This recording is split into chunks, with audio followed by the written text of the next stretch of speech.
کل انہوں نے ججز پہ جو حملہ آور ہوئے، میں آپ کو اگر آپ کی اجازت سے صرف ایک ویڈیو پلے کرواتا ہوں تھوڑی سی، آپ یہ دیکھیں، ان کی یہ دیکھیں کہ جب کوئی کیس آتا ہے آپ دیکھیں ججز کے بارے میں یہ کیا کہتے ہیں، یہ عدالتوں کے بارے میں کیا کہتے ہیں. سن لے ذرا اس کو، ایک منٹ.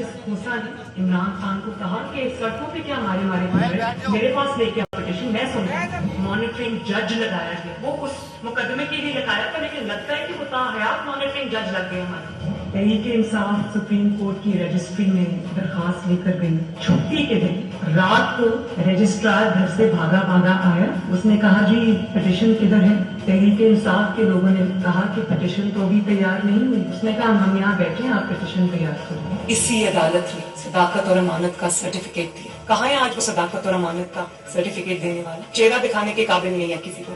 جب بیل کا فیصلہ ہونے والا ہوتا تھا، جیل میں اس دن خبر ملتی تھی کہ 3 ہفتوں کے لیے بینچ ڈیزالو ہو گیا، نیا بینچ، یا کوئی جج چھٹی پہ چلا جاتا نہیں تھا، بھیجا تھا. قاضی فائز عیسیٰ صاحب کے معاملے میں مائی لارڈ شپ سے یہ پوچھنا چاہتے ہیں کہ وہ آپ کے بردر جج تھے نا، آپ نے کیا کیا؟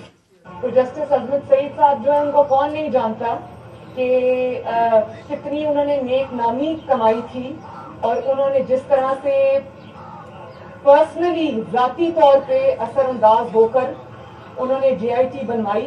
انہوں نے واٹس ایپ کالز کی، منتخب وزیر اعظم کے خلاف سازش تھی، اس میں وہ بہت بڑا اس کا حصہ تھے، اس کے کرتا دھرتا تھے. مارشل لا نہیں لگاتے تو آپ کے کم بختوں نے جوڈیشل مارشل لا لگا دیا ہے کہ آج ملک جس انتشار کی لپیٹ میں آیا ہوا ہے، ملک نے جو کرائسس جنم لیا ہے، وہ زمان پاک سے کم اور عمر عطا بندیال کی کرسی سے زیادہ جنم لیا ہے. ثاقب نثار کو تو پوری قوم جانتی ہے، لیکن آپ کا ثاقب نثار سے بڑا مجرم جو چھپ کے گھر میں بیٹھا، اس کا نام ہے جسٹس آصف سعید کوسا. اور مظاہر علی نقوی، جس کے خلاف غبن کا کرپشن کا ریفرنس گیا ہوا ہے، لیکن اس پہ سانپ بن کے بیٹھے. شرم کرو عمر عطا بندیال، شرم کرو.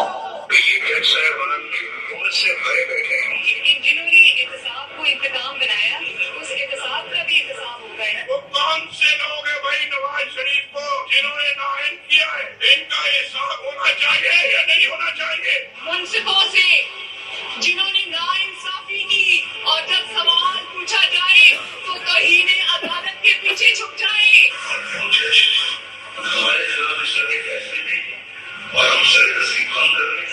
نواز شریف اس وقت 5 لوگوں نے نواز شریف کو رسوا کر کے اس دفتر سے باہر نکال دیا. ہر کیس جس میں عمران خان کا فائدہ اور نقصان ہو، وہ 3 آدمی سننے کے بغیر کوئی نہیں ہے پاکستان میں. یہاں پشاور میں سارے فیصلے ایک ہی جج کرے گا. جیسا لگتا ہے کہ اس کا جج نہیں ہے، اس کے پارٹی کا رکن ہو. موجودہ بینچ ہے، اس میں جو معزز جج صاحبان بیٹھے ہیں، ان جج صاحبان کا ہمارے متعلق جو ان کے حالات ہیں، ان سے بھی کوئی نہ واقف نہیں ہے، نہ ہم نہ واقف ہیں. اور اس کے بعد ہر وہ کیس جس کا فیصلہ ہمارے خلاف آنا ہو، اس بینچ کا جو ہے وہ وہی حصہ ہوتے ہیں. جب بینچ بنا تب سے لے کر آج تک کے فیصلے تک انصاف ہوتا ہوا نظر نہیں آ رہا تھا. اپنے ایک شخص کی وجہ سے آج آئین کی تشریح کو میں فرق ڈالا جا رہا ہے. اپنی مرضی سے آئین کی تشریح کی جا رہی ہے. فل کورٹ اس لیے نہیں بنایا گیا کہ اگر فل کورٹ بن جاتی تو آج کا فیصلہ مختلف ہوتا. آپ کی علم میں ہے کہ جس دن جو ہے وہ نواز شریف کو ڈسکوالیفائی کیا گیا تھا، بینچ میں بیٹھے بعد جج صاحبان کی فیملی جو اوپر گیلری میں بیٹھی تھی، اور انہوں نے وہاں پہ نعرے بلند کیے تھے، اور یہ چیزیں بعد میں میڈیا میں. اگر کچھ لوگ غیر جانبدار نہیں ہوں گے، اگر اس کے سہولت کار پیچھے نہیں ہٹیں گے، تو ہمیں بتا دیں ملک کون چلائے گا. ہمارے وزیر آباد کے کیس میں ایک لڑکا، وہ غریب ہے، صرف اس کا یہ قصور ہے. 2 مہینے اس کو حبس بیٹا میں رکھا گیا. اب گرفتاری ڈالی ہے ہفتہ پہلے. تب تو کسی نے نوٹس نہیں لیا تھا، تب تو نہیں کہا تھا کہ آئی جی اسلام آباد پیش ہوں، آئی جی پنجاب پیش ہوں. تب کون سی قیامت آ گئی ہے کہ دونوں آئی جی کو طلب کر لیا گیا؟ کورٹ اداروں میں بیٹھے لوگ کیا خون کھلا رہے ہیں، کیا تماشا کر رہے ہیں. یہ ہے ریاستی دہشت گردی جس کو چھپایا جا رہا ہے. تو میں جو کہتا ہوں، میں ایک عوامی نمائندہ ہوں. میں نے کہا ہے جس طرح شہباز شریف کا سنا دے. شہباز شریف کا سنا دے. دیکھیں، آپ کے سامنے یہ آپ نے ان کو دیکھا ہے، ہم عدلیہ سے التماس کرتے ہیں کہ اگر ایسے حملے کیے جائیں گے تو وقت سے پہلے اس کا تدارک کیا جائے.